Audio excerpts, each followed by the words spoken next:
আজও একই কাজ করতে গিয়ে মিরলে তাকাতেই ধপ করে হাসি নিভে গেল। চোখ বড় বড় করে তাকিয়ে গালে হাত দিয়ে ঘষে মেহেদি উঠানোর বৃথা চেষ্টা করলো। লেখার উপরে মেহেদিটুকু উঠে গেলে গাল জল জল করে উঠল আমার বউ। সে এবার হতবাক হয়ে বিড়বিড় করলো, আমার বউ মানে? ও খোদা, কার বউ হলাম আমি? রাতের মধ্যে কার বউয়ের ট্যাগ পেয়ে গেলাম? এসব মনে করে মন খারাপ করে শীতল ফ্রেশ হয়ে বেরিয়ে এলো। শুদ্ধকে ওর রুমে দেখে কিছু বলার আগে শুদ্ধ তাকে মুখ মুছতে মুছতে ইশারা করলে তাই করলো। তারপর তাকে কিছু বলতে না দিয়ে তুলোতে কিছু একটা নিয়ে এর গালে আলতো করে ঘষতে লাগলো। আশ্চর্যের ব্যাপার, মেহেদির রং পুরোপুরি না উঠলেও হালকা হয়ে এলো। দু একবার এভাবে ঘষায় দাগ অনেকটাই হালকা হলো। পুরোপুরি উঠবে না জেনে সেও আর ঘষলো না। একটা ওয়ান টাইম ব্যান্ডেজ গালে লাগিয়ে বলল, কেউ কিছু জিজ্ঞেস করলে বলবি ব্যথা পেয়েছিস। এবার শীতলের ঠোঁটে হাসি ফুটলো আর কান্না থেমে গেছে। তাকে হাসতে দেখে শুদ্ধ মুখের দিকে কয়েক পল তাকিয়ে চলে গেল। শীতলও সমাধান পেয়ে উড়ন্ত প্রজাপতির মতো ছুটতে ছুটতে নিচে চলে গেল সে। আর গিয়েই বাবাকে দেখে চিৎকার করে উঠল। ঈদের দিনে বেস্ট সালামি যেন পেয়ে গেছে সে। ড্রয়িং রুমে তখন যেন চাঁদের হাট বসেছে। বাকিরা শীতলের গালের দিকে খেয়াল করে কি হয়েছে জানতে চাইলে শুদ্ধের বলা কথাটা বলেছে সবাইকে। একটু পরে বাড়ির পুরুষরা একসাথে নামাজে যাবে। ঈদের দিন এটাই যেন অন্যতম দৃশ্য। গিন্নিদের রান্না শেষ, বাড়ির পুরুষরা শাওয়ার নিয়ে রেডি হতে লেগে পড়েছে। কিন্তু রেডি হতে গিয়ে বেঁধেছে আরেক সমস্যা। নিজেদের কেনা আনা পাঞ্জাবি পছন্দ হচ্ছে না সাম্য সৃজনের, অথচ তারা নিজেরা চুজ করে কিনেছিল। এমন ভাব করেছিল এটা কিনে না দিলে ওখানেই শুয়ে গড়াগড়ি খাবে। এখন এই নিয়ে বেঁধেছে চিৎকার চেঁচামেচি। শারাফাত চৌধুরীরা 3 ভাই পরেছে একই রকম পাঞ্জাবি, সায়নাও সব ভাইরা পরেছে একরকম পাঞ্জাবি। বাড়ির মেয়েরা একই রকমের ড্রেস, বাড়ির গিন্নিরা একই রকমের শাড়ি। এসব রুবাব দিয়েছে সবাইকে। সাম্য সৃজন তো নিজের বাপের টাকায় কেনা পাঞ্জাবি ফেলে ভাইয়ের সাথে মিলিয়ে পাঞ্জাবি পরে এখন বেজায় খুশি। বাড়ির সবাই এখন হালকা মিষ্টি মুখ করে নামাজে যাবে। সবাই উপস্থিত থাকলেও শুদ্ধ নামিনি দেখে সিতারা সেমাইয়ের বাটি নিয়ে ছুটলেন ছেলের রুমে। শুদ্ধ কানে ফোন ঠেকিয়ে পাঞ্জাবির হাতা গোটাতে গোটাতে কথা বলছে কারো সাথে। মাকে দেখে স্বল্প কথায় কথা সেরে মুচকি হাসলো। সিতারা ছেলেকে দেখে মনে মনে বলেই ফেললেন, মাশাল্লাহ মাশাল্লাহ। উনি নিজের হাতে সেমাই ছেলের মুখে তুলে দিয়ে কপালে চুমু এঁকে দিলেন। শুদ্ধ মায়ের হাতে দুবার সেমাই মুখে দিয়ে মাকে জড়িয়ে ধরে বলল, ঈদ মোবারক। সীতারাও হেসে ছেলেকে ঈদ মোবারক জানিয়ে তাড়াতাড়ি নামতে বলে চলে গেলেন। উনি যেতেই শীতল শুদ্ধের রুমে উকি দিল। দেখলো বিশুদ্ধ পুরুষকে। না, মানতেই হয় বিশুদ্ধ পুরুষ দেখতে আসলেই সুদর্শন। এমন একটা পুরুষ ব্যক্তিগত পুরুষ হলে মন্দ হয় না, বরং ভালোই হয়। যখন তখন ঝাপটে ধরে যায়। কিন্তু এই ষাঁড়টাকে পটাতেই তো পারে না সে। কম চেষ্টা তো করলো না। এসব ভেবে সে মুখ ভেঙচি দিতেই শুদ্ধ বলল, মেজর মেয়ে হয়ে ভদ্রতা জ্ঞানের এত অভাব কেন তোর? গরু চোখে আবার দেখে ফেলেছেন? যাই হোক, আসবো শুদ্ধ ভাই? কি বললে? কই কিছু না তো। ইয়ের রুবাব ভাইয়া আতর দিতে বলল। শুদ্ধের আতর দিলে শীতল শুদ্ধের আপাদ মস্তক দেখে যেতে যেতে ফট করে বলে বসলো, সোলামিতে কি টাকাই দিতে হয় শুদ্ধ ভাই? আর কিছু দেওয়া যায় না? জেরেকাস। না মানে সবার তো আর হ্যান্ডসাম শুদ্ধ ভাই নাই, আমার আছে, তাই তাকেই যদি আমার নামে কেউ লিখে দিত, তাই বলছিলাম আর কি। ধরে কেউ সত্যি সত্যি লিখে দিল? ধর কেউ সত্যি সত্যি লিখে দিল, তাহলে কি করবে? এই কথা শুনে শীতল থেমে গেল। চট জলদি পেছনে ফিরে শুদ্ধের মুখোমুখি দাঁড়িয়ে গেল। তারপর আচমকা শুদ্ধের বুকের বাঁ পাশে চুমু এঁকে মিষ্টি হেসে বলল, তার বুক জমিনে এভাবে চুমু এঁকে আগে আমার নামটা আগে খোদাই করতাম, তাহলে কেউ নজর দিতেও পারতো না, কেড়ে নেওয়ার কথাও ভাবতো না। শুদ্ধ জবাব দিল না, শুধু শীতল দৃষ্টিতে তাকিয়ে রইল। বুকের কাছটায় অদ্ভুত শিহরণ হচ্ছে। বারে বারে এভাবে মনের কথা জানালে আর কত সংযম করা যায়, আর কত ধৈর্যের পরীক্ষা দেওয়া যায়। সে তো মানুষ, তারও তো ধৈর্যের সীমা পরিসীমা আছে, চাওয়া পাওয়া আছে, ইচ্ছা আকাঙ্ক্ষা আছে। আজকাল ইচ্ছে করে শীতলকে জানিয়ে দিতে যে তার বুকের গহীনে ছোট্ট একটি রাজকুঠুরি আছে। সেই কুঠুরিটা দলিল করা একমাত্র ব্যক্তিগত নারীর জন্য। সেই নারীর জন্য কুঠুরিতে একটু একটু করে জমা করেছে প্রেম সাগর। সেই সাগরে ঢেউ নেই, পানি নেই, নেই কোনো গর্জন, তবুও ভালোবাসার কমতি নেই সেখানে, বরং দিনকে দিন তা বেড়েই চলেছে। এদিকে শীতল এক বুক আশা নিয়ে তাকিয়ে আছে শুদ্ধের দিকে। আর কিভাবে বোঝালে বুঝবে শুদ্ধ ভাই, কত ভাবে বোঝাবে? সেও যে মানুষটাকে খুব করে চায়, যতটা চাইলে নিজের করে পাওয়া যাবে ঠিক ততটাই চায়। এবার আর মিথ্যে ভালোবাসা নিয়ে মানুষটার সামনে দাঁড়ায়নি, এবার সত্যি সত্যি অনুভব করছে কিছু একটা। পূর্বের মতো আজও শুদ্ধকে চুপ দেখে শীতলের হাসি ধীরে ধীরে মুছে গেল। সে তবুও শেষ আশাটুকু নিয়ে তাকিয়ে রইল, যেন বিশুদ্ধ পুরুষ কিছু বলে, কিন্তু তাকে হতাশ করে শুদ্ধ সামনে থেকে সরে গেল। ড্রেসিং টেবিলের সামনে দাঁড়িয়ে চুল ঠিক করলো, আতর লাগালো। পুরো রুমে সেই সুগন্ধ মাতোয়ারা হয়ে উঠল। শীতলের খুব ইচ্ছে করলো তার বুকে মুখ লুকিয়ে সুগন্ধ নিতে, কিন্তু এবার করলে সেটা বাড়াবাড়ি হয়ে যাবে, মার জুটতে পারে কপালে। তাই আর দাঁড়ালো না, নিচে চলে গেল। বাড়ির পুরুষরা একে একে নামাজে চলে গেল। শীতল নিজেও ভাবলো গোসল সেরে ফুল পরি সেজে রেডি হয়ে থাকবে, বাবা চাচা ভাইয়ারা ফিরলেই সালামের জন্য ধরবে। কিন্তু হঠাৎ পেট ব্যথা অনুভব করায় স্মরণ হয়ে গেল আজকের ডেট। সে চট করে উঠে রুমের দিকে ছুটল। মেয়েকে এভাবে যেতে দেখে সিমিন খেকিয়ে উঠে আসতে যেতে বললেন। তো শীতল শুনলে তো, সে দৌড়ে চলে গেল তার রুমে। এরপর গোছল সাজগোজ তো দূর, পেটের ব্যথায় জুবুথুবু হয়ে বিছানায় পড়ে রইল। অনেকক্ষণ হয়ে গেছে, শীতল নামছেনা দেখে সিমিন উপরে এলেন। মেয়েকে পেটে বালিশ চেপে ধরে শুয়ে থাকতে দেখে যা বোঝার বুঝে গেলেন। এই কষ্টের ভাগ তো আর নেওয়া যায় না, কিন্তু কষ্ট যাতে একটু কম হয় তাই খাবার, মেডিসিন, হট ওয়াটার পট এনে দিলেন। শীতল ঘুমাবে বলে মাকে যেতে বলে চোখ বন্ধ করে নিল।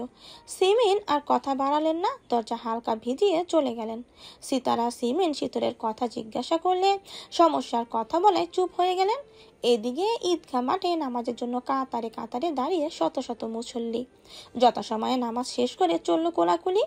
এরপর সেখান থেকে ফিরে চৌধুরীরা ফিরে এলেন বাড়িতে, খাওয়া দাওয়া করলেন। সাম্য সৃজন একে একে সবার থেকে সালামি নিল।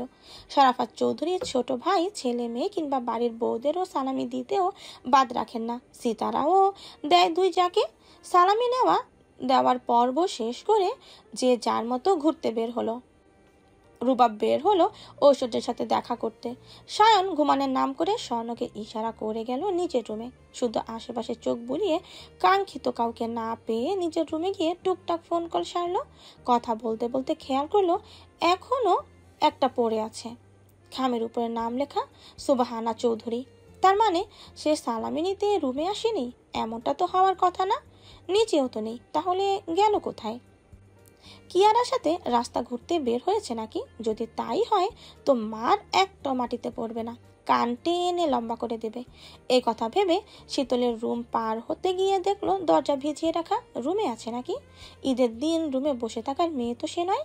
তবুও একবার নক করতে শীতল খ্যাক করে বলে উঠল, ওই কে রে বাল, উঠতে পারবো না, যার দরকার ভেতরে চলে আসুন। ঝাঁঝালো কণ্ঠ শুনে শুদ্ধ বিড়বিড় করে বলল।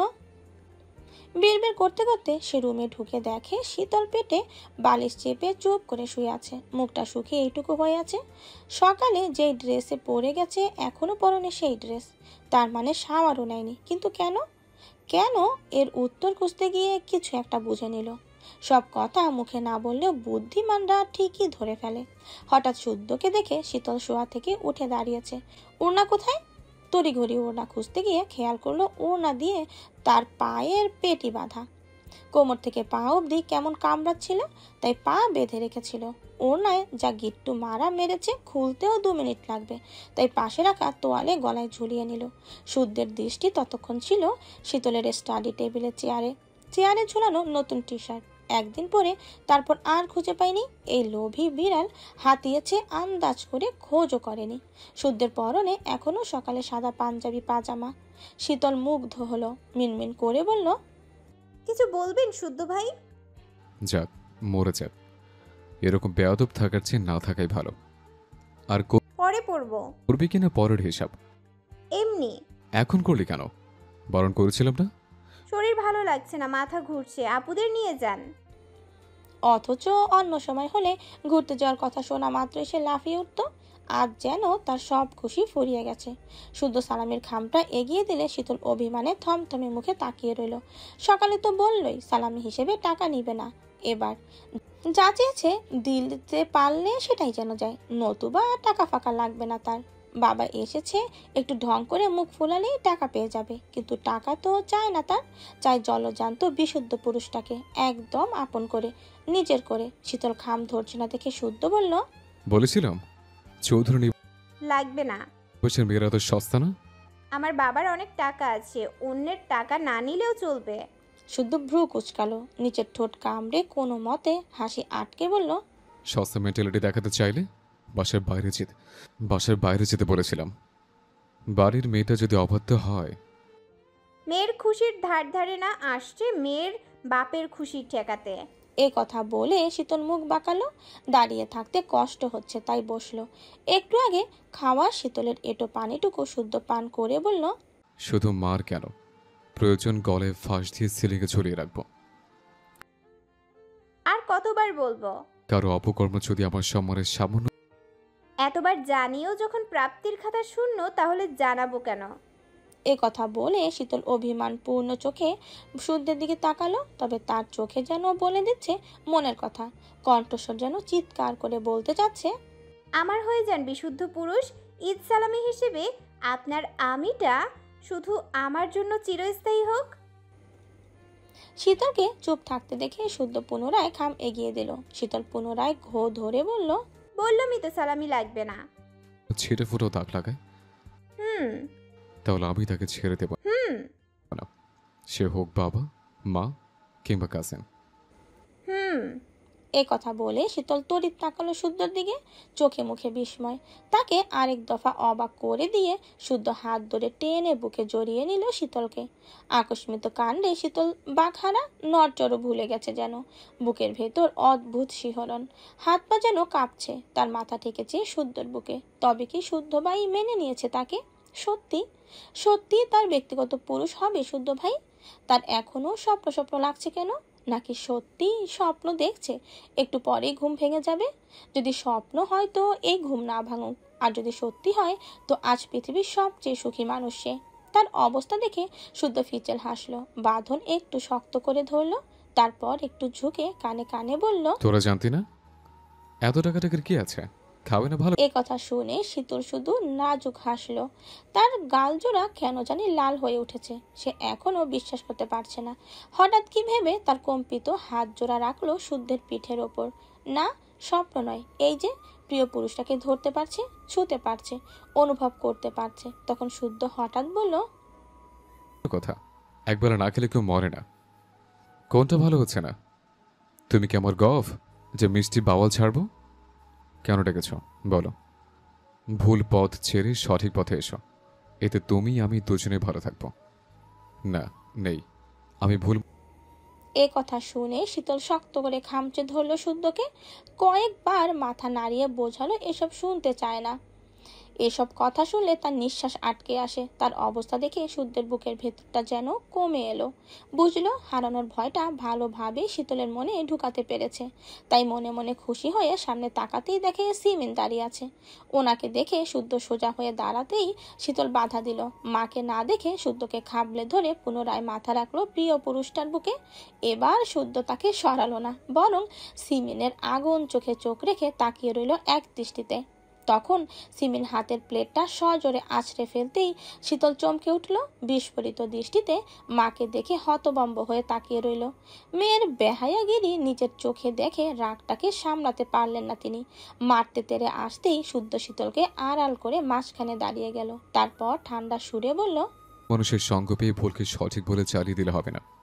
তোমাকে আগেও বলেছে, চোখ কান খোলাটাকে আগে মানুষ চেনে পা বাড়াও। বোঝাতে চাই। এ কথা বলে সে শীতলের হাত ধরে টেনে নিচে নিয়ে গেল। শুরুর দিকে জোরে হাঁটলেও কিছু একটা মনে করে ধীরে সুস্থে সিঁড়ি দিয়ে নামলো। এদিকে সিমিনের সাথে যখন সাম্য সৃজনও গিয়েছিল, কারণ সকাল থেকে শীতলকে তারা দেখেনি। এদিকে সালামি টাকা গোনার সময় হয়ে গেছে, কিন্তু তারা শুদ্ধ শীতলকে জড়াজড়ি অবস্থায় দেখে সিমিনের প্লেট ছোড়া দেখে বিপদের সংকেত বুঝে গেছে। তাই দৌড়ে চলে গেছে সায়নের কাছে। ঘুমন্ত সায়নকে ঝাঁকিয়ে ঝাঁকিয়ে ঢাকছে, সায়ন ভাইয়া, এই সায়ন ভাইয়া, উঠো তাড়াতাড়ি, দেখো সর্বনাশ হয়ে গেছে। প্যাঙ্গার দল জ্বালাস না তো, ঘুমাতে দে। ওই দিকে গিয়ে দেখো কি হয়েছে। শুদ্ধ ভাইয়া আর শীতল আপু চুপি চুপি প্রেম করছিল, তখন ছোট আম্মু দেখে ফেলেছে। এখন ওদের ধুম ধুম করে মারবে বোধ হয়। সদ্য আর শীতলের প্রেম কবে হলো যে তারা প্রেম করছিল? জড়াজড়ি করলেই তো প্রেম হয়ে যায়। তুমি কিছুই জানো না দেখছি। এবার সায়নের ঘুম ছুটে গেল। চোখ বড় বড় করে তাকিয়ে কিছু বলার আগে শুনতে পেল নিচে গোলমাল হচ্ছে। তাহলে ঘটনা সত্যি নাকি? সে তড়িৎ লাফ মেরে উঠে নিচে যাওয়ার জন্য ছুটল। সিঁড়ি বেয়ে নামতে নামতেই দেখলো বড়রা সবাই জড়ো হয়ে গেছে। শুদ্ধর কোমরের কাছটার পাঞ্জাবি খামচে ধরে তার পেছনে শীতল দাঁড়িয়ে আছে, ফিস ফিস করে কাঁদছে। সে গিয়ে দাঁড়াতেই শিমিন শাহাদাত চৌধুরীর উদ্দেশ্যে বললেন, এবার হলো তো, মিলল আমার কথা। সিমিন থামো, ব্যাপারটা আগে বুঝতে দাও। শুভ্র কি হয়েছে? শুদ্ধ তখনও সিনা উঁচু করে দাঁড়িয়ে আছে। না আছে তার চোখের ভয়, আর না কণ্ঠে বিদ্রুত্ব। সাদাত চৌধুরীর কথায় সে এবার অকপটে জবাব দিল। অকপটে কথা বলা শুনে থমকে গেল ড্রয়িং রুম। হতবাক হয়ে তাকিয়ে রইলেন সকলে। তখন সিমিন খেকিয়ে উঠে বললেন, এ হয় না, এটা রক্তের অপমান, কারণ তোমরা ভাই বোন। শুদ্ধ এবার ওনার কথা কেড়ে ভুলটা সংশোধন করে দিল। এবার সিরাত মুখ খুললেন, মানলাম ধর্মে জায়েজ, তবুও মানুষ কি বলবে। এ কথা শুনে এবার সিমিন রাগে ফুঁসতে ফুঁসতে বলল, এত যুক্তিতর্ক শুনতে চাই না, আমি মানি না তোমাদের সম্পর্ক। আমি শীতলকে বিয়ে করতে চাই, কবে কখন জানি না, তবে সে বউ হলে আমার বউই হবে। অকপটে বলা শুদ্ধর কথা শুনে হতবাক হয়ে তাকিয়ে রইলেন সকলে। এ ছেলে কি বলে এসব? বলা নেই কওয়া নেই, ডিরেক্ট বিয়ে। তাছাড়া এরা 24 ঘন্টার মধ্যে 20 ঘন্টাই পায়ে পা লাগিয়ে ঝগড়া করে, মারামারি করে, সুযোগ খুঁজে বেড়ায় কে কাকে বকা খাওয়াবে। কিছুদিন আগেও শুদ্ধ শীতলকে চেলাকাট দিয়ে মারলো। মার খেয়ে শীতল শুদ্ধর সিগারেট খাওয়ার ছবি সবাইকে দেখালো। মরা কান্না কেঁদে সীতারা শুদ্ধকে না বকা অব্দি থামলই না। কথা খোঁচাখুচি করার ব্যাপারটা না হয় বাদই রইল। তাহলে কিভাবে কি? নাকি দুজনে মিলে প্রাণ করছে? আজকালকার ছেলে মেয়েরা যা বিচ্ছু, হার্ট অ্যাটাক করার মতো কাজ বাজ করে বলে প্রাঙ্ক। এজন্য আগ বাড়িয়ে কিছু না বলে সকলেই আগে ঘটনা বোঝার চেষ্টা করছেন। তবে শুদ্ধর কথা শুনে সিমেন্ট খেকিয়ে উঠে বললেন, এ হয় না, এটা রক্তের অপমান, কেন হয় না? কারণ তোমরা ভাই বোন। এ কথা শুনে শুদ্ধ ফিচেল হেসে ভুল সংশোধন করে দিল। হুম, একটু ভুল হলো যে ছোট আম্মু। হ্যাঁ, আমরা ভাই বোন, তবে চাচাতো ভাই বোন। আর চাচাতো ভাই বোনের নিয়ে আর চাচাতো ভাই বোনের বিয়ের সঙ্গে ইসলাম ধর্মে জায়েজ আছে। যা ধর্মে জায়েজ, সেখানে বাড়তি কথার কারণ দেখছি না। ধর্ম নিয়ে যখন এতই জ্ঞান রাখো, তাহলে সম্পর্কে জড়ালে কেন? ধর্মে কি বলা নাই প্রেম ভালোবাসা হারাম? কাউকে মন থেকে ভালোবাসা হারাম না, বরং অবিবাহিত অবস্থায় দীর্ঘদিন সম্পর্ক চালিয়ে যাওয়া হারাম। মন থেকে কাউকে ভালোবেসে বিয়ে করতে চাওয়া হারাম না, বরং গোপনে প্রেমের নামে স্পর্শ করাটা হারাম। আমি সেসব কিছুই করিনি, বরং হারাম কিছু যেন না ঘটে, তাই আজকে সরাসরি বিয়ের প্রস্তাব রাখছে। কেমন সাধু তা তো চোখেই দেখলাম, আমি না দেখলে। সিমেনের কথা আটকে গেল। উনি ফোঁস করতে করতে অন্যদিকে তাকালেন। রাগে শরীর জ্বলে যাচ্ছে ওনার। তবে ভাসুরের সামনে উনি থামলেও শুদ্ধ থামলো না। সে অকপটে উত্তর দিল, কি দেখেছ? ও, জড়িয়ে ধরেছিলাম তোমার মেয়েকে, এটা বুকে জায়গা দিয়েছে। তবে আমার মনে কোনো নোংরা চিন্তা ছিল না, আর না হাতের স্পর্শে ছিল অবদ্ধতা। হয়তো ভাবছো তুমি দেখেছো বলে আমি সবাইকে জানালাম, তা কিন্তু নয়। বরং আজ ঈদের দিন আমার গোপন ভালোবাসা উন্মুক্ত করেছে ওর জন্য। কেন জানো? কারণ তোমার মেয়ে সালামি হিসেবে আমাকে চেয়েছে, আমার টাকা নয়। তার চাওয়াটুকুকে পূরণ করতে আজ আমি বিয়ের কথা জানালাম। কারণ লুকোচুরি প্রেম করার মতো ধৈর্য আমার নেই, আর ধৈর্য নেই বলেই তোমার হাঁটা চলার শব্দ শুনে আমি ওকে বুক থেকে সরাইনি, ভদ্র সেজে দাঁড়িয়ে যায়নি তোমাকে দেখে। যদি সেরকম ইচ্ছে থাকতো তবে ধরতে পারতে না তুমি, যেমনটা এতদিন পারোনি। এ কথা বলে শুদ্ধ থেমে সায়নের দিক তাকালো। তবে তার এই তাকানোর মানে কেউই বুঝলো না। আর বুঝলো না বলেই এবার সিরাত মুখ খুললেন, মানলাম ধর্মে জায়েজ, তবুও মানুষ কি বলবে। বাইরের মানুষের ধার কবে ধরলাম মনে পড়ছে না। আর তোমরা বলে দাওনি কেন চাচাতো ভাই বোনের মধ্যে কিছু হওয়া যাবে না? এখানে মূলত ভুলটা আমাদের নয়, তোমাদের। এ কথা শুনে পুনরায় সিমেন রাগে ফুঁসতে ফুঁসতে বললেন, এত যুক্তিতর্ক শুনতে চাই না। আমি মানি না তোমাদের সম্পর্ক, ব্যাস। সেটা তোমার ব্যাপার, জানানো দরকার তাই জানালাম। মানলে ভালো, নয়তো আমাদের পথ আমরা বেছে নেব। পথ বেছে নেবে মানে হলো এটাই যে তুমি যা ভাবছো একদম তাই। এতক্ষণ দাঁড়িয়ে দাঁড়িয়ে দুপক্ষের কথা শুনছিলেন সারাফাত চৌধুরী। ছেলের কথার ভঙ্গিমা বলে দিচ্ছে সে এই ব্যাপারে ভীষণ সিরিয়াস। তবে যাকে নিয়ে এত কথা হচ্ছে তার মতামতও জানা দরকার। তাই উনি হাত উঠিয়ে সবাইকে থামতে বললেন। তারপর শুদ্ধের পেছনে লুকিয়ে থাকা শীতলকে ডাকলেন। মা, এদিকে এসো। ওনার ডাক শুনে শীতল ইঁদুরের মতো উকি দিয়ে বলল, ফোর্স? এখানে ফোর্সের কথা করতে গেল? ফোর্স করলেই মানবে এত সহজ সরল নয় নিশ্চয় চৌধুরী কন্যা। যেখানে সে নিজেই চুমুটুমু খেয়ে শরীরে জীবনে ছড়িয়ে একা একাই তার নামে গায়ে কলঙ্ক টলঙ্ক মেখে একাকার করে ফেলেছে, সেখানে সে নাকি ফোর্স করবে? হাস্যকর। সারাফাত চৌধুরীর কথা শুনে শুদ্ধর ভ্রু কুঁচকে তাকালো। তবে শুদ্ধ আর কথা বাড়ালো না। শীতলের মুঠো থেকে পাঞ্জাবিটা ছাড়িয়ে হাতটা টেনে সামনে দাঁড় করিয়ে দিল আর মুখে বলল, প্রাপ্তি আর মুক্তি, তোর হাতে যা করবি ভেবে করিস। শীতল ভয়ে ভয়ে তাকালো রাগান্বিত দৃষ্টি তাকিয়ে থাকা মায়ের দিকে, তারপর সারাফাত চৌধুরীর দিকে। তবে কানে একই সুর বাজতে থাকলো কিছুক্ষণ আগের বলা শুদ্ধর কথা। এবার সবার সামনে আমাকে গ্রহণ করতে যদি পিছিয়েও যাস তাহলে আমার চিরতর হারাবি। ওয়াদা করে বলছে, সত্যিই হারাবি। কেঁদেও মরে গেলেও আমাকে পাবি না। যেন না পাস, এর জন্য তোকে আমার বিয়েতে প্রধান সাক্ষী করে অন্য মেয়েকে নিয়ে বাসরে ঢুকবো আমি। এ কথা স্মরণ করতেই মনে হলো কেউ যেন তার কলিজায় ভয়াল থাবা বসালো, রক্তাক্ত করে দিল বক্ষপাশ।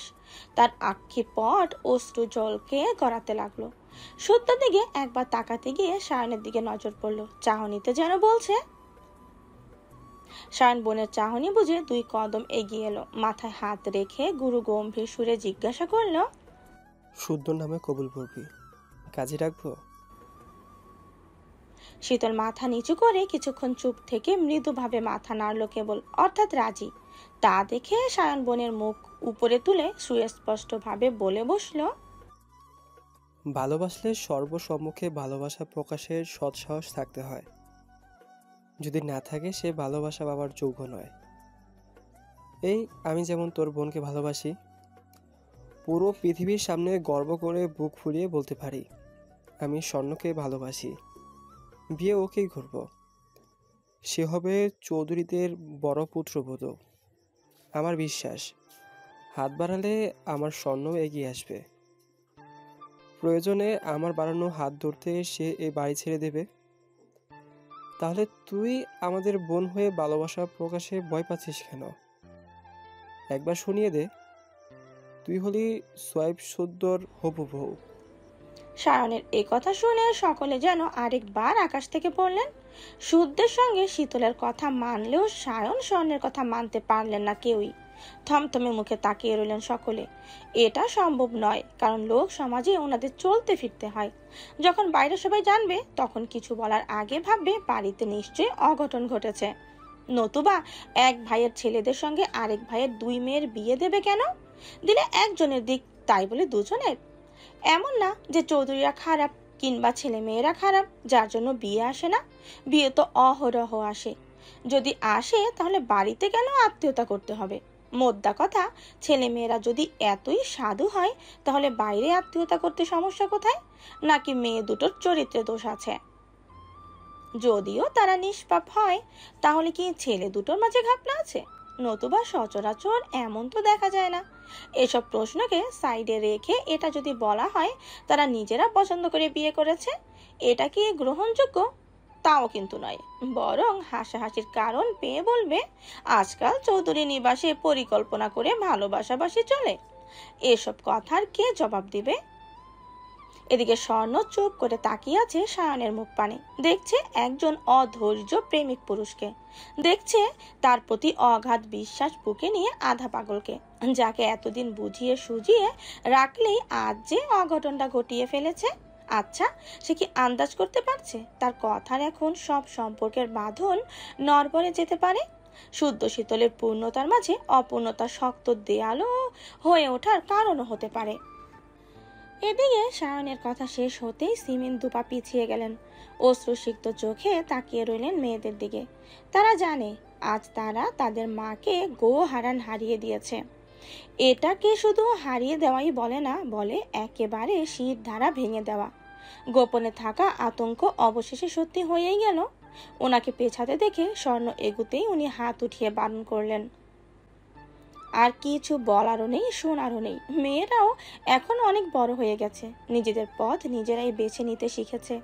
এবার তাহলে ছুটি নেওয়ার পালা। যদিও ছুটি বলে না, এটাকে বলে চুপ করে পালিয়ে যাওয়া। উনি কিছুক্ষণ থম মেরে লাল বর্ণ চোখে তাকালেন শাহাদাত চৌধুরীর দিকে। তারপর আসলে চোখ মুছে ভাঙা ভাঙা কণ্ঠে বললেন, এতদিন তোমার সঙ্গে যেতে রাজি হইনি, এই সংসার ছেড়ে যাওয়ার কথা ভাবতে পারিনি। আজ যেতে যাচ্ছি। সঙ্গে নেওয়া সম্ভব হলে নিও, নয়তো একেবারে 3 তালাক দিয়ে আমাকে মুক্ত করে দিও। যদি তাও না পারো তবে আমার দাফনের জন্য তৈরি থেকো। সিমিনের কথা শুনে শাহাদাত চৌধুরী কথার খেয়েই হারিয়ে ফেললেন। শুধু অবাক চোখে তাকিয়ে রইলেন সহধর্মিণীর দিকে। এ যেন অচেনা কেউ। এতগুলো বছরে উনি জেনে এসেছে সিমিনের কাছে উনি পুরো পৃথিবী, আর মেয়েরা হলো পৃথিবী ঘিরে রাখা অনাবিল সুখ। আজকে পৃথিবী আর সুখ দুটোকেই সিমিন অনায়াসে বিসর্জন দিয়ে দিচ্ছে। দাফন করা, তালাক দেওয়ার কথা বলতে একবারও বুক কাঁপলো না? মনে পড়লো না সামনে দাঁড়ানো মানুষটা সহ্য করতে পারবে কিনা?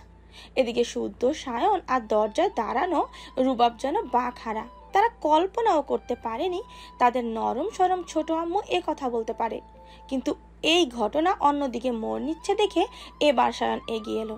সিনা উঁচু করে সরাসরি সিমিনকে বলল, এতটাই অযোগ্য আমরা? সিমিন জবাব দিল না, মুখ ফিরিয়ে অন্যদিকে তাকিয়ে রইল। সায়নও তখনও গো ধরে দাঁড়িয়ে পুনরায় জিজ্ঞাসা করলো, যতক্ষণ না আমাদের অপরাধ চোখে আঙ্গুল দিয়ে দেখাতে পারবে ততক্ষণ বাড়ি ছাড়ার কথা মুখে এনো না। কেন মানবে না? কি অপরাধ আমাদের স্পষ্ট করে জানাও। সিমিন চলে যেতে নিলে এবার স্বয়ং সিতারা চৌধুরী সিমিনের মুখোমুখি দাঁড়ালেন। ছোট জায়ের মুখের দিকে কিছুক্ষণ তাকিয়ে রইলেন, বললেন, তোর স্বামীর সঙ্গে তুই যেতেই পারিস, কিন্তু আমার ছেলেদের অপরাধ জানিয়ে যা। কেন অদৃশ্য আঙুল তুলছিস আমার ছেলেদের দিকে? ঠিক কোন কারণে মানতে পারবি না? আমার তো মানতে সমস্যা নেই, তাহলে তোর কিসের সমস্যা? আমার সমস্যা একটাই, আমি খারাপ মা। আমার শিক্ষা খারাপ। যদি শিক্ষা ভালো হতো তাহলে একসাথে দুইজনই বিপথে যেত না। আমাকে সকলের কাছে প্রশ্নবিদ্ধ করতে কাটার পথ খুলে দিত না। আমার ছেলেরা তোর পথের কাঁটা, বিপদ? কি বোঝাতে চাচ্ছিস তুই? এতদিন তো তোর আমার সন্তান বলে কিছু ছিল না, তবে আজ কেন? নাকি এতদিন ছল করেছিস? যা ভাববে তাই। আজ থেকে ধরে নাও আমি মরে গেছি, তবে তোমাকে স্বার্থপর দুটোর দায়িত্ব দিয়ে গেলাম। যা ইচ্ছে করার করো। যে মেয়েরা মায়ের কথা ভাবে না, আমিও আর তাদের কথা ভাববো না। এ কথা বলে সিমিন যাকে সরিয়ে চলে যেতে নিলে শীতল মায়ের আঁচল টেনে ধরল। মাকে জড়িয়ে ধরে হাউ মাউ করে কাঁদতে কাঁদতে বলল, যেও না আম্মু, আমরা তোমাকে ছাড়া থাকতে পারবো না।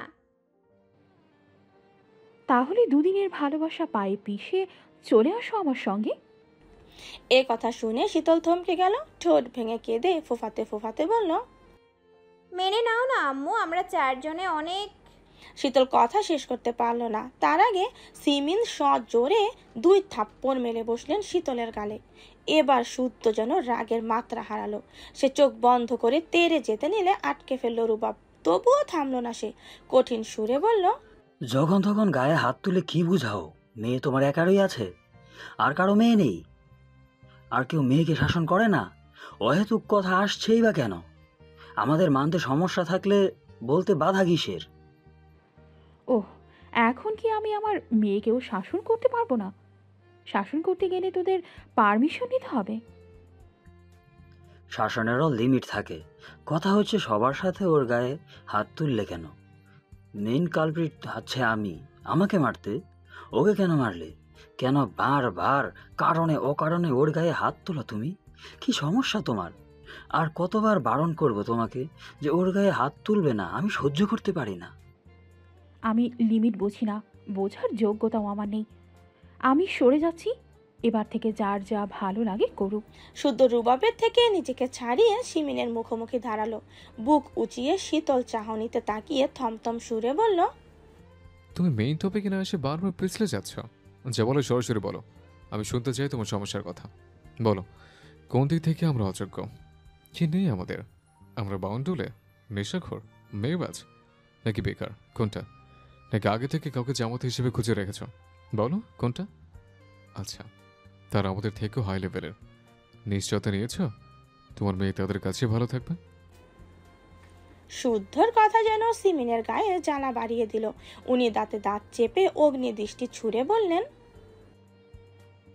সেই কৈফিয়ত আমি কাউকে দেব না। কেন দেবে না? না দিলে কিসের হতে বিরোধিতা? ওকে, মানলাম, যাও, দিও না কৈফত। তাহলে মেয়ে দাও। দুদিকে যদি মুঠো এঁটে রাখো তাহলে তো হবে না। হয় বলো কেন মানবে না, আর নয়তো মেনে নাও। উপযুক্ত কারণ ছাড়া আমাদের দিকে আঙুল তুললে আমরা এবার কেন মানব? আমার সমস্যা তোমরা চৌধুরী বাড়ির ছেলে, আমার সমস্যা তোমরা সীতারা চৌধুরীর ছেলে। আর প্রধান সমস্যার কথা যদি বলি তাহলে বলবো যে বাড়ির ও আমি সে বাড়ির বউ হবে না আমার মেয়েরা। যদি হয়তো আমি থাকবো না সে বাড়িতে। কেন থাকবে না? তুমি করবে তোমার স্বামীর সংসার, তোমার মেয়েরা করবে ওদের স্বামীর সংসার। তাহলে সমস্যাটা কোথায়? কেন অযৌক্তিক কারণে এত কথা, এত তর্ক? সিমিন আর একটা কথাও বলল না, পাশ কাটিয়ে রুমে চলে গেল। ওনার যাওয়া দেখে শাহজাদ চৌধুরীও গেলেন সহধর্মিনীকে বোঝাতে। আজকে সিমিন যেন বোঝার অবস্থাই নেই। উনি আধা ঘন্টার মধ্যে লাগেজ টানতে টানতে বেরিয়ে এলেন। শাহজাদ চৌধুরী কথাও মানতে নারাজ। সিরাতও পারলেন না ওনাকে বোঝাতে, ফলে ব্যর্থ হয়ে কাঁদতে লাগলেন। শারাফাত চৌধুরী শুধু নীরবে তাকিয়ে দেখতে থাকলেন সোনার সংসার ভেঙে যাওয়ার দৃশ্য। সিমিন কি সব ভেবে যেন পুনরায় ফিরে এসে ওনার সামনে দাঁড়ালেন।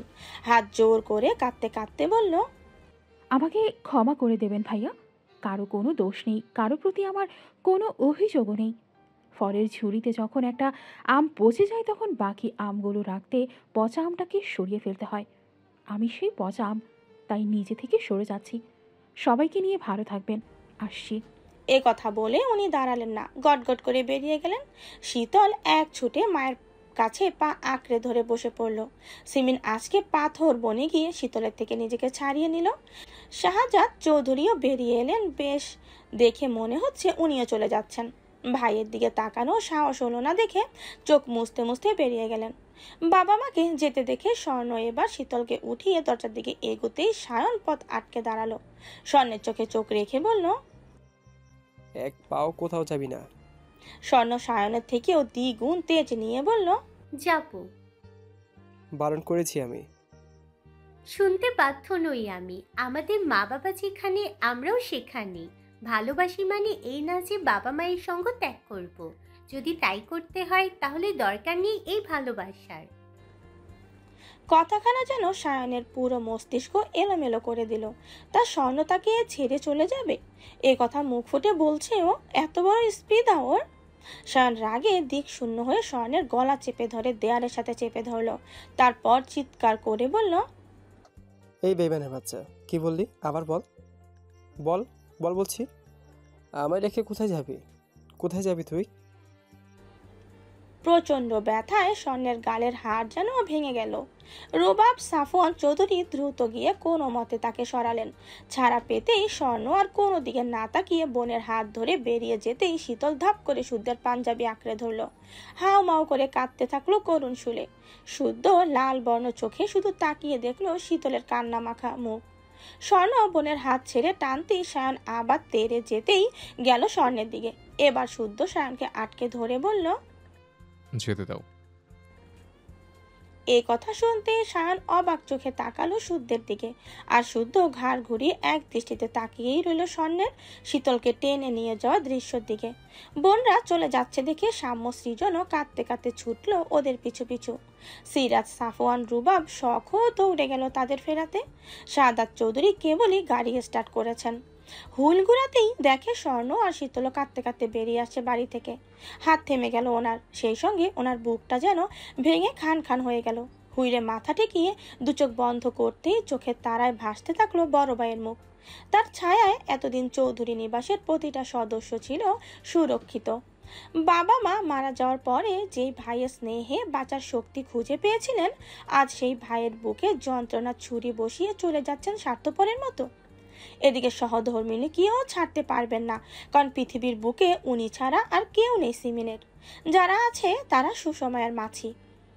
এদিন বাড়িতে এমন ঘটনা ঘটেনি যার কারণে সাম্য সৃজন ভয়ে কুঁকড়ে গেছে। তবে যখন বুঝলো তাদের বোনরা ছেড়ে চলে যাচ্ছে, তখন যেন তাদের হুঁশ ফিরল। হাউ মাউ করে কেঁদে সিমিনের আঁচল ধরে বলতে লাগলো। এ কথা শুনে সিমিন গাড়ি থেকে নেমে বাচ্চা দুটোকে বুকে জড়িয়ে ধরে হাউ মাউ করে কাঁদতে লাগলেন। তাদের ছোট ছোট মুখ চুমুতে ভরে দিলে তাদের ছোট ছোট মুখে চুমুতে ভরে ধরে সিরাতকে বললেন, মেরো না, একটু বুঝিয়ে বলো। সিরাত একটা কথাও বলল না। একরাশ অভিমান নিয়ে তাকিয়ে রইলেন ছোট জায়ের দিকে, তবে না বলেও থাকতে পারলেন না, তাই বললেই ফেললেন, বড় ছেলে দুটোকে একেবারে ভেঙে চুরে ছোট ছেলে দুটোকে আর ভালোবাসা না দেখালেও চলবে ছোট। আজ প্রমাণ করে দিলি রক্তের সম্পর্ক ছাড়া কোনো সম্পর্ক আপন হয় না। এ কথা শুনে সিমেন শুধু হাসলো। তারপর রুবাবের মাথায় হাত বুলিয়ে মলিন হেসে গাড়িতে উঠতে গেলে রুবাব ওনার হাতটা আটকে ধরল। তারপর হাতের উল্টো পিঠে কপাল ঠেকিয়ে কান্না ভেজা কণ্ঠে বলল, একটু ভালোবাসা পাই বলেই মাকে ছেড়ে তোমাদের এখানে পড়ে থাকি। দেশে আর আছেই বা কদিন। আমরা তো তোমারই ছেলে, তাই না? আমাদের ভুলগুলো না হয় এবারের মতো মাফ করে দিয়ে কোলে টেনে নাও। খুব ভালো থাকিস আব্বা, আমার দোয়া সব সময় সঙ্গে থাকবে। এই কথা বলে সবার দিকে একবার তাকিয়ে গাড়িতে উঠে বসলেন। স্বর্ণ শীতলও ততক্ষণে উঠে বসেছে। শীতল এখনো দু হাতে মুখখানা ঢেকে হাউ মাউ করে কাঁদছে। তার বুক ফেটে যেন চৌচির হয়ে যাচ্ছে। শুদ্ধকে ছাড়া থাকবে কিভাবে সে? তার বিশুদ্ধ পুরুষটাকে না দেখে বাঁচবেই বা কিভাবে? আজকাল তাকে ছাড়া দমটা যেন আটকে আসে। এদিকে সব বাঁধন ছেড়ে যেতে যখন হবে, সাজাদ চৌধুরী দেরি করলেন না। নিজেই ড্রাইভিং সিটে বসে গাড়ি স্টার্ট করলেন। ধীরে ধীরে গাড়িটাও চলতে চলতে মূল ফটক পেরিয়ে বেরিয়ে গেল। সেই সঙ্গে খান খান হয়ে গেল তিলে তিলে গড়া চৌধুরী নিবাসের সুখে মোরা সুখ সাম্রাজ্য। ঈদ মানে আনন্দ, আর মুসলিম পরিবারে এই দিনটিকে নিয়ে থাকে কত জল্পনা কল্পনা। সালামি দেওয়া নেওয়া, খাওয়া দাওয়া, ঘোরাঘুরি, এসব নিয়ে থাকে নানান পরিকল্পনা। প্রতি বছর চৌধুরী নিবাসে ঈদের সকাল শুরু হয় চিৎকার চেঁচামেচি দিয়ে। এরপর সারাদিন চলে নানান খুনসুটি প্রষ্টমী। যতই কাজ থাকুক, শেষ বিকেলে ভাই বোনরা মিলে ঘুরতে যায়। যেতে যেতে মজা করে, স্মৃতি কুড়ায়। সেসব স্মৃতিচারণ করে কোনো এক উদাস প্রহরে ভেবেছিল রোজার শুরুটা দুর্ঘটনা দিয়ে হলেও ঈদটা বোধহয় ভালোই কাটবে। এজন্য প্রতিটা সদস্য নিজেরাও সচেতন থাকতো যেন কোনো বিপদ না হয়। কিন্তু কপালের ফের, ঈদের সকালে আচমকা ঝড়ে তছনছ হয়ে গেল সব। ভেঙে গেল টুকরো টুকরো রঙিন কিছু স্বপ্ন। নড়বড়ে হয়ে গেল সবার সঙ্গে সবার দৃঢ় বন্ধনের ভিতর। কেউ জানে না এ সমস্যার আদৌ সমাধান হবে কিনা, আদৌ ভাঙা সম্পর্ক কখনো জোড়া লাগবে কিনা। এদিকে শাহাদাত চৌধুরীর গাড়ি বেরিয়ে যেতেই সারাফাত চৌধুরীর দরজা থেকে ফিরে এলেন। শেষ আশাটুকু নিয়ে তাকিয়েছিলেন ভাইয়ের ফিরে আসার। ভাঙা মন নিয়ে শত শতবার সৃষ্টিকর্তার কাছে চাইছিলেন অন্তিম মুহূর্তে যেন কোনো মিরাক্কেল ঘটে, তাদের যাওয়া যেন আটকে যায়। কতবার তাকালেন শুদ্ধ সায়নের দিকে, তারা যেন আটকায়। নিজেদের ভুল শুধরে নিয়ে পরিবার বাঁচায়, কিন্তু তারা যেন পাথর। দুজনেরই কেউ কথা বলল না। সায়ন এখনো স্থির হয়ে মেঝের দিকে তাকিয়ে থাকলেও শুদ্ধ গট গট করে নিজের রুমে চলে গেল। এক মুহূর্ত দাঁড়ানো প্রয়োজন বোধ করল না সে। অথচ যত্নে করা পরিবার ভাঙার কষ্ট উনি সইতে পারছেন না শুদ্ধের মতো বুকে পাথর তুলে নিয়ে রুমে চলে যেতে। দুই চোখের পানিতে রাস্তা দেখা মুশকিল। চোখ দুটো এত অবাধ্য কবে থেকে হলো? উনি এক কদমও এগোতে পারলেন না। ধপ করে বসে পড়লেন। পাশের সোফা হাতড়ে এক হাত ঠেকিয়ে মুখ লুকালেন নিজের বাহুতে।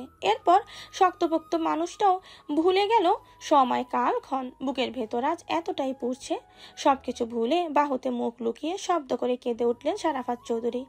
আহা, কি বেদনাময় কান্নার সুর, কত যন্ত্রণা মিশে রয়েছে সেই কান্নায়। স্বামীকে জীবনে প্রথম এভাবে কাঁদতে দেখে সিতারা দেয়াল পিঠ ঠেকিয়ে নীরবে অশ্রু ঝরাতে লাগলেন। ওনারও কান্নার শব্দ নেই, বর্ণ নেই, গন্ধ নেই, আছে বিষাদ ভেজা কষ্ট, আর কিছু কষ্টে পোড়ানো নীরব আর্তনাদ। উনি বউ হয়ে আসার পর মানুষটা তার হাতে হাত রেখে বলেছিলেন, আমি তোমাকে একটা বাগান দিলাম, সেই বাগানে কিছু সুগন্ধি ফুলের চারা দিলাম, এবার যত্ন নিয়ে ফুল ফোটানোর দায়িত্ব তোমার, আজ থেকে বাগানের মালকিন শুধু তুমি। বাসর ঘরে এই মানুষটাই চৌধুরী নিবাস নামে একটা বাড়ি দিয়েছিল জীবন্ত কিছু ফুল। বৃদ্ধ শাশুড়ি মারা যাওয়ার আগে ওয়াদা আদায় করে নিলেন যেন এই সংসার বুকে আগলে রাখেন, কিন্তু হলো না, পারলেন না তিনি। সিমিন কেন এ কাজ করলো তাও জানেন না তিনি। যাকে ছোট বোনের চোখে দেখে এসেছে, সেই বোনরূপী যা ওনার দিকে আঙুল তুলে সংসার ভেঙে চলে গেল। অত্যন্ত জানিয়ে গেলেও দোষটা শুধরানো যেত, কিন্তু জানিয়ে গেল না। ছেলেমেয়েরা তাদের পছন্দ মতো সঙ্গী পছন্দ করে নিয়েছে, এখানে ওনাদের তো হাত নেই। মোদ্দা কথা, ছেলেমেয়েরা যদি একে অপরের সাথে ভালো থাকে তাহলে আপত্তি কি আছে? সংসার করবে তারাই যদি ভালো থাকে, তাহলে এত কথা আসছে কেন? বাকি রইল সমাজের কথা। সমাজের লোকেরা কোনো ব্যাপারে কথা বলে না। কোনো ফর্সা মায়ের কালো বাচ্চা হলেও গসিপ করে, আবারও কালো মায়ের ফর্সা বাচ্চা হলেও গসিপের শেষ থাকে না। আকারে ইঙ্গিতে কিন্তু মেয়েদের দিকে অদৃশ্য কলঙ্কই ছুঁড়ে মারে। বাচ্চাটাকেও নিয়েও হাজারটা কথা সৃষ্টি করে। যেখানে নিষ্পাপ নাদান বাচ্চাকেও ছাড় দেয় না, সেখানে তাদের নিয়ে পড়ে থাকলে হবে? বরং সমাজ করে নাচলেই বেঁচে থাকা কঠিন হয়ে যাবে। এসব ভেবে উনি কাতর চোখে তাকালেন এখনো কান্নারত স্বামীর দিকে। বুক ভরা কষ্ট নিয়ে আল্লাহর কাছে বারবার দোয়া করলেন যেন এই মানুষটাকে ধৈর্য দেন, এই বিপদ যেন দ্রুত কেটে যায়। এদিকে সারাফাত চৌধুরী তখনও অস্পষ্ট স্বরে বলেই চলেছেন, ও মাগো, আমি পারিনি তোমার যত্ন করা সংসার ধরে রাখতে। আমি ব্যর্থ মাগো। আমার কলিজার ভাই, আমার বাচ্চাগুলো আজ থেকে আমাকে ছেড়ে চলে গেছে মাগো। আমার শীতল, আমার মা, আম্মা যান। শীতলকে উনি বরাবরই খুব বেশি ভালোবাসে, সেটা বলার অপেক্ষা রাখে না। এর ঝাপসা কারণও হতে পারে শীতলের মুখটা ওনার মায়ের মুখের মতো। সাফওয়ান চৌধুরী চোখ মুছতে মুছতে বাইরে এসে দেখে ভাইকে এভাবে কাঁদতে দেখে দৌড়ে এসে জড়িয়ে ধরে, নিজেও কেঁদে ফেললেন। ছোটবেলায় ওনারা 3 ভাই মারামারি করলেও বুঝতে শেখার পর আর মারামারি করেনি। 3 ভাইয়ের কাঁধে কাঁধ মিলিয়ে এত বড় সংসার সামনে রেখেছেন। আজকের মতো এই ঘটনা এর আগে হয়নি।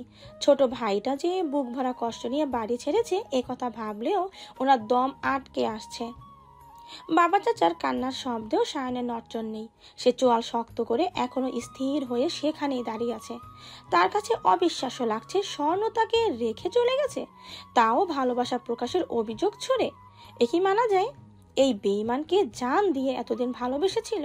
সে তো ভাবতো শীতল মারের ভয়ে শুদ্ধকে অস্বীকার করলেও আর তার স্বর্ণ উঁচু গলায় তাদের সবাইকে জানাবে। কিন্তু ঘটল কি? শীতলটা ওর ভালোবাসার কথা জানিয়ে দিল ঠিকই, কিন্তু স্বর্ণ তাকে ছেড়ে চলে গেল। এই কাজটা করতে তার বুক কাঁপলো না?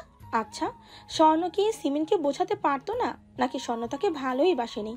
বাসলে এভাবে ছেড়ে যেতে পারতো, নাকি ছেড়ে যাওয়া যায়? সে কি জানে না বাড়িতে ফিরে তার কাছে না গেলে এক দণ্ড স্থির হতে পারে না? তার শরীরের ঘ্রাণ নেশাগ্রস্তের মতো না টানলে উন্মাদ হয়ে যায়। তাহলে কিভাবে গেল? শীতলটাও চলে গেল, একবারও ভাবলো না শুদ্ধর কথা, এই ভাইটার কথা?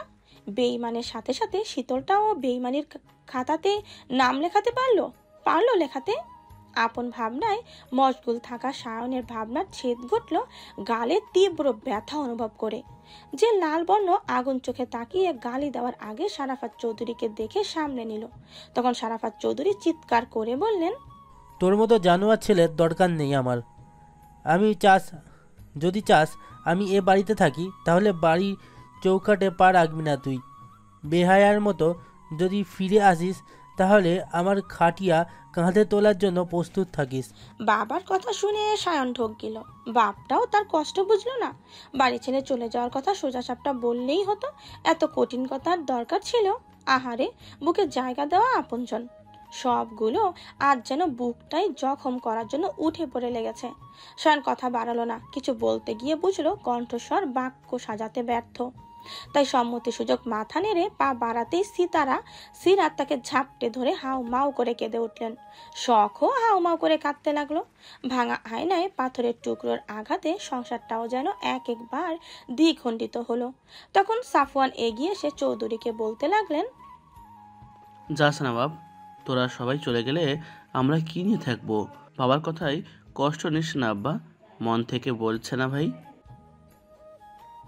সায়ন মেঝো চাচার দিকে তাকিয়ে কেবল হাসলো, জোরপূর্বক হাসি যাকে বলে। সায়ন সারাফাত চৌধুরীকে পুনরায় বললেন, আমি রেগে বলছি না, ভেবেই বলছি। চলে যাকো, আমার চোখের সামনে দেখতে চাই না ওকে। এ কথা বলে উনি চোখ মুছতে মুছতে 2 কদম এগোতেই সায়ন ঢোক গিলে চেঁচিয়ে বলল, আমার সবটুকু আয়ু তোমার হয়ে হলেও তুমি দীর্ঘজীবী হও। হাজার হাজার বছর ছায়া হয়ে থাকো এই বাড়ির প্রধান অভিভাবক হয়ে। আমি আর আসবো না তোমার বাড়িতে, পা মারাবো না বাড়ির দামি চৌকাঠে। শুধু রিকোয়েস্ট, মরাটোরার কথা বলো না। খারাপ ছেলে হলেও তোমার মরার কথা সহ্য করতে পারি না। এই বুকটাতে কষ্টের জ্যাম্বা দেখি না। এই কথা বলে মাকে বুক থেকে সরিয়ে 2 মায়ের কপালে মাঝখানে চুমু এঁকে বাহুতে চোখ মুছতে মুছতে বেরিয়ে গেল। মা ভাই বোনদের কান্নার শব্দ কানে পৌঁছালেও পিছন ফিরে তাকালো না। তাকিয়ে আর কি হবে, এ বাড়িতে থাকার মেয়াদ যে ফুরিয়ে গেছে। শুদ্ধ নিজের রুমে বিছানায় চোখের উপর হাত রেখে আড়াআড়ি ভাবে শুয়ে আছে। পরনে এখনো সকালে সাদা পাজামা পাঞ্জাবি। বুকটাতে লেগে আছে শীতলকে জড়িয়ে ধরা নরম অনুভূতি।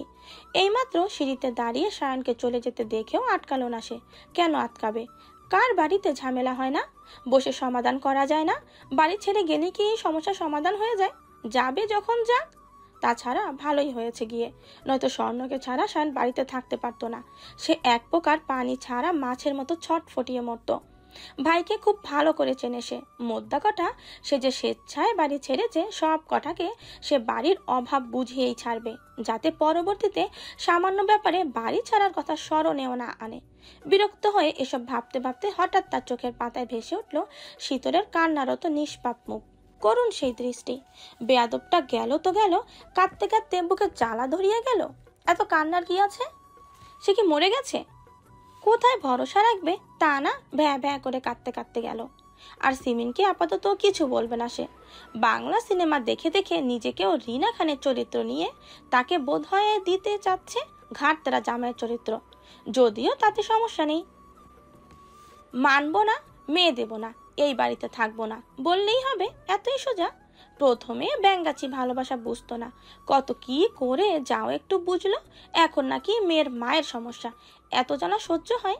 সিমিনকে যে আটকাতে পারতো না তা কিন্তু নয়, বরং ইচ্ছে করে আটকায়নি, কারণ রাগের মাথায় বেশি কিছু বললে ঘটনা অন্যদিকে মোড় নিত। এসব ভাবনার মাঝে তার মস্তিষ্ক আচানক আরেকটা কথা টোকা দিতেই সে ও শিট বলে উঠে বসলো। তাড়াহুড়া করে নামতে গেলে তার ফোন রিংটোন বেজে উঠল। পকেট থেকে ফোন বের করে রিসিভ করে শুনলো অপর পাশে মানুষটার কথা। অতঃপর তার ছেলের হাসি হেসে ধপ করে বিছানায় বসে পড়ল। ভাই বোনকে কথা দিয়েছিল দ্রুতই BMW কিনে ঘুরতে নিয়ে যাবে। সেই হিসেবে ভেবেছিল নতুন গাড়ি নিয়ে আজ বিকেলে বের হবে। বের হওয়ার আগ মুহূর্তে গাড়ি দেখিয়ে সবাইকে খুব করে চমকে দেবে। কিন্তু গাড়ি তো ঠিকই পার্কিং লটে চলে এসেছে, কিন্তু তারা কই? সাদাত চৌধুরীর চলন্ত গাড়িতে চলছে নিশ্চুপ নীরবতা। কারো মুখে কোনো কথা নেই। শীতলের কান্না থামলেও নীরব অশ্রুঝরা থামেনি। সে চুপ করে এক দৃষ্টিতে বাইরে তাকিয়ে আছে। বোনকে কিছুক্ষণ লক্ষ্য করে স্বর্ণ শীতলের কাঁধে হাত রাখলে শীতল হাতটা ঝাড়া মেরে সরিয়ে দিল। আর একটু সরে গেলে জানালার দিকে। বোনের এই কাণ্ডে কেবল হাসলো স্বর্ণ। তারপর পুনরায় বোনকে নিজের দিকে টানতে টানতে বলল, আয় আমার কোলে মাথা রেখে ঘুমা, নয়তো শরীর খারাপ করবে। করুক, মরে যাই আমি, তোরা তো তাই চাস। কেউ কারোর জন্য মরে না, কথা না বাড়িয়ে এবার আয়। তোরা পাষাণ হয়ে গেছিস আপু, তোদের বিবেক মরে গেছে। আজকে তোদের জন্য বড় আব্বুর বুকে পাড়া দিয়ে আসতে হয়েছে। বড় আব্বুকে কতটা যন্ত্রণা দিয়ে এলি ভেবেছিস একবার? আমরা আশায় কতটা কষ্ট পেল মানুষটা। এতদিন আগলে রাখার এই প্রতিদান দিলি তোরা। শীতলের কথা শুনে ড্রাইভ করা শাহজাদের বুকে বিঁধলেও এক বাক্য উচ্চারণ করলো না। তবে সিমেন শীতে হেলান দিয়ে বললেন, আসতে বলেছে কে? দরদ উঠলে বলে চলে গেলেই হয়। মায়ের কথা শুনে শীতল মায়ের দিকে তাকাতেই অঝরে কয়েক ফোঁটা অশ্রু গড়িয়ে পড়ল।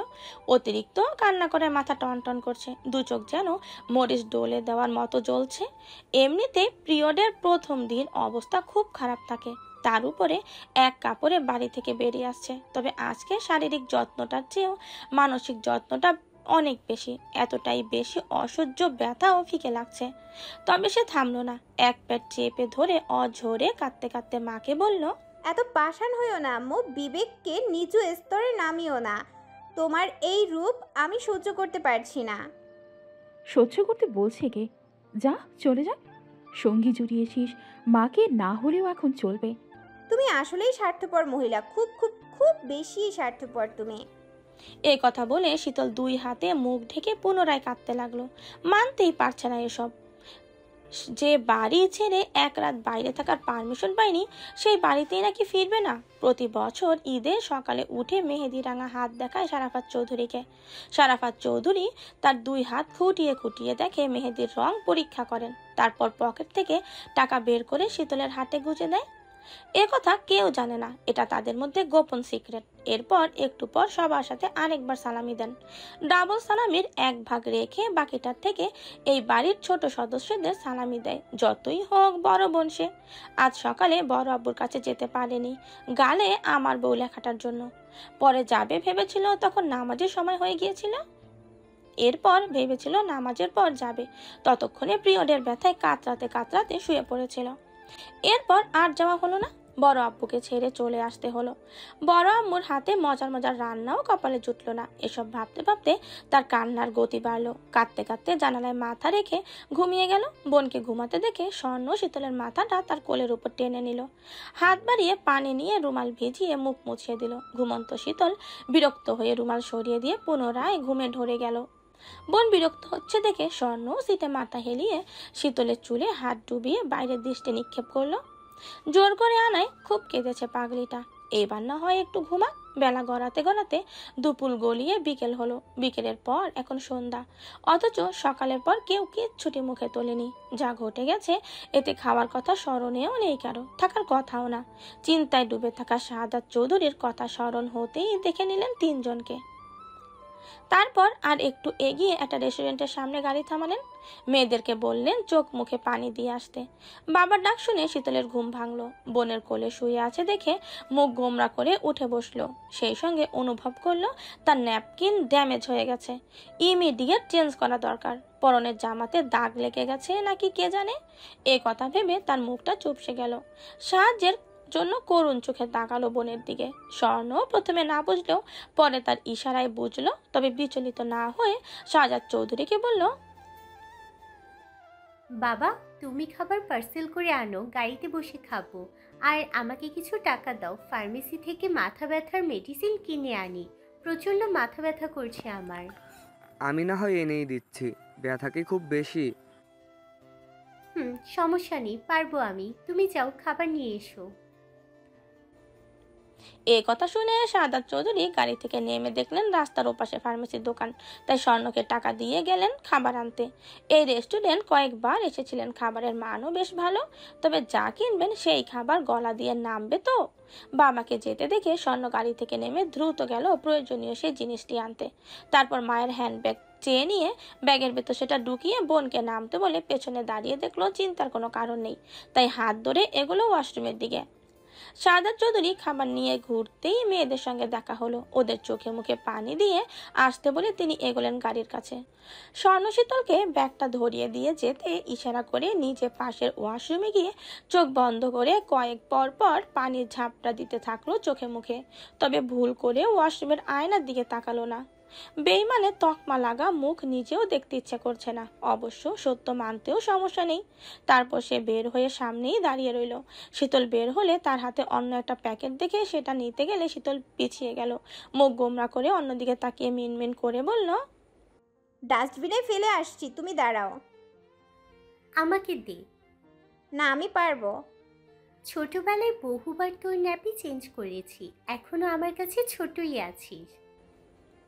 স্বর্ণ কথা শুনল না। প্যাকেটটা হাতে নিয়ে শীতলকে ব্যাক সাইডে দাঁড়াতে বলে নিজে চলে গেল বাইরের দিকে। শীতল বোনের কথা শুনে ওই দিকে তাকিয়ে দেখে ওদিকে নিরিবিড়ি কেউ যাচ্ছে না তেমন, তাই ধীরে ধীরে এগিয়ে গেল। চারপাশটা দেখলো নজর বুলিয়ে। জায়গাটা ভীষণ সুন্দর, ছবি তোলার জন্য দারুণ স্পেস আছে। এদিক ওদিক তাকাতে তাকাতে আর একটু সামনে এটোতে একটা বড় দেয়ালে নজর এলো। সেদিকে একবার তাকিয়ে চোখ সরিয়ে পরক্ষণে পুনরায় দৃষ্টি ছুড়ে চমকে উঠল। বিস্ময় নিয়ে তাকিয়ে যখন বুঝলো সত্যি, তখন দৌড়ে গেল প্রিয় মানুষটার কাছে। সমুদ্রের ঢেউ যেমন পাথরের বুকে আছড়ে পড়ে, ঠিক সেভাবে আছড়ে পড়লো শুদ্ধের বুকে। শুদ্ধ এক পা পিছিয়ে শীতল সহ সামনে নিল নিজেকে। আর একটু হলে দুজনে বাড়ি খেত দেয়ালে। অনাকাঙ্ক্ষিতভাবে প্রিয় মানুষটাকে পেয়ে শীতল শুদ্ধের বুকে মুখ লুকিয়ে বুকের শার্ট খামচে ধরে শব্দ করে কাঁদতে লাগলো। কান্নার চোটে যা বলল কিচ্ছু স্পষ্ট হলো না, তবে শুদ্ধকে আঁকড়ে ধরে চোখের পানি বুক ভেজাতে লাগলো। আর শুদ্ধ বুক তোল পার করার ঝড় নিয়ে নিশ্চুপ হয়ে দাঁড়িয়ে রইল। মুখে কথা নেই তার, তবে তার মন বলছে সময়টা যদি এখনই এভাবে থেমে থাকতো। কিন্তু এই অবস্থা যদি মারা যেত কেমন হতো? ভালো হতো, ভীষণ ভালো। বুকের মালকিনকে বুকে নিয়ে মরার মতো সুখী মানুষ পৃথিবীতে আছে নাকি? থাকলেও সংখ্যায় হাতে গোনা। ইস, এমন সুখী যদি কেউ হতো! কি অদ্ভুত, বুকের ভেতর হৃৎপিণ্ডটা যে হারে লাফাচ্ছে, আজকে ধরাতরা খাইয়ে দেবে নাকি? যেটা সে চায় না, কখনোই চায় না। চোখ দুটো অযথা এত জ্বলছে, কি সব ছলনাময়ী কারবার। চোখ তার, অথচ জ্বলছে অন্য কারো কথা ভেবে। মনে মনে এসব ভেবে সে থমকে দাঁড়িয়ে রইল। বেশ কিছুক্ষণ পর শীতল কাঁদতে কাঁদতে বলল, সবকিছু আগের মতো করে দেন না শুদ্ধ ভাই, প্লিজ। আমি আমাদের সুখী পরিবারটাকে চাই, সবাইকে নিয়ে ভালো থাকতে চাই। শুদ্ধ নিশ্চুপ। তাকে চুপ দেখে শীতল মাথা তুলে তাকিয়ে দেখলো শুদ্ধের চোখ জোড়া লাল হয়ে আছে। সে পায়ের আঙ্গুলে ভর দিয়ে একটু উঁচু হয়ে দুই হাতে শুদ্ধর গাল ধরে বিচলিত কণ্ঠে বলল, কি হয়েছে? চোখ লাল কেন? কোথায় কষ্ট হচ্ছে দেখি? কথা বলছেন না কেন? আমি কি করেছি? আমি সবার সামনে তো বলেছি আমি আপনার বউ হব, আমি আপনাকে ভালোবাসি। আর কিভাবে বলবো, কিভাবে বোঝাবো? আজকে আমাদের কথা জানালাম, আজই কিনা বাড়ি ছাড়তে হলো, তবে কি আমরা এক হব না? এইটুকু বলে শীতল শুদ্ধের বুকে কপাল ঠেকালো। তারপর অঝরে কাঁদতে কাঁদতে অসহায় কণ্ঠে বলল, আপনাকে ছাড়া আমি কিভাবে থাকবো শুদ্ধ ভাই? কারণে অকারণে আপনাকে না জ্বালালে আমার ভালো লাগে না, সময়ই কাটে না। এই যে এত এত সমস্যার সমাধান কোথায় পাবো আমি? কোথায়? কেন সবাই মিলে আমাকে মারতে উঠে পড়ে লেগেছেন? আমার ভালো থাকার আয়ু কি শেষ? এই জন্যই কি সবাই মিলে এত কষ্ট দিচ্ছেন? সব কষ্ট আমি হাসি মুখে নেব, কিন্তু আপনাকে ছাড়া থাকতে পারবো না, কিছুতেই পারবো না। মরে যাব আমি, সত্যি মরে যাব। এই কথা শুনে শীতল ব্যাকুল হয়ে কাঁদলো। আজ সারাদিন কাঁদছে। কাঁদতে কাঁদতে চোখ মুখের বেহাল দশা, আর কাঁদতে পারছে না, শরীর থর থর করে কাঁপছে। তবে তার এই কথাগুলো যথেষ্ট ছিল শুদ্ধকে ভেঙে চুরে খান খান করার জন্য। নিজের অজান্তে বোকা শীতল তার বুকেই তীরটা মেরেছে, লেগেছেও যেন পারফেক্ট নিশানায়। এতক্ষণ শুধু শীতল জড়িয়ে ধরলেও শুদ্ধ ছেড়ে দিয়েছিল, শুধু দেখছিল তার ব্যাঙ্গাচির পাগলামি, তাকে নিয়ে করা ভালোবাসার পাগলামি। তবে ওর করুণ সুরে বলা এই কথাগুলো আর অসহায় কান্নায় শুদ্ধকে আরও একবার ভাঙলো। নিজের তৈরি করা খোলস ছেড়ে শুদ্ধ অজান্তেই চোখ থেকে এক ফোঁটা অশ্রু ঝরে গেল আর গিয়ে পড়লো কান্নারত শীতলের কপালে। শীতল কান্না বলে তড়িৎ মাথা তুলতে গেলে শুদ্ধ তার মাথাটা প্রশস্ত বুকে চেপে ধরলো। কোনোভাবে শীতলকে সে মাথা তুলে তাকাতেই দিল না। থাকুক না নিজের একান্ত কষ্টগুলো নিজের বুকে। শক্ত আবরণে ঠিকই নিজেকে সামনে ছিল, শেষ মুহূর্তে অনর্থ ঘটালো এক ফোঁটা অশ্রু। তবে যেটাই হোক, স্বীকার করা যাবে না, নয়তো শীতলের ভাষায় বলতে গেলে তার বিশুদ্ধ পুরুষের জাত যাবে। পৃথিবী সমান কষ্টে বুক ভাঙলেও শুদ্ধরা কখনোই কাঁদতে পারে না। কারণ বিশুদ্ধ পুরুষরা ঢাল হতে জন্মায়, বাবা মার ঢাল, ভাইয়ের ঢাল, প্রিয় মানুষকে নিরাপত্তা দেওয়ার ঢাল। তাদের এত সহজে ভেঙে পড়তে নেই, বুক ভরা কষ্টে জর্জরিত হতে নেই। তাই শুদ্ধ দ্রুত চোখ মুছে নিজেকে সামলে নেওয়ার আপ্রাণ চেষ্টা চালালো, আর সফলও হলো। কিন্তু আজ বোকা শীতলটা ঠিকই বুঝে নিল তার চালাকি। তাকে ছেড়ে থাকার কষ্টে শুদ্ধ বুক ভেঙে চুরে খান খান হয়ে যাচ্ছে।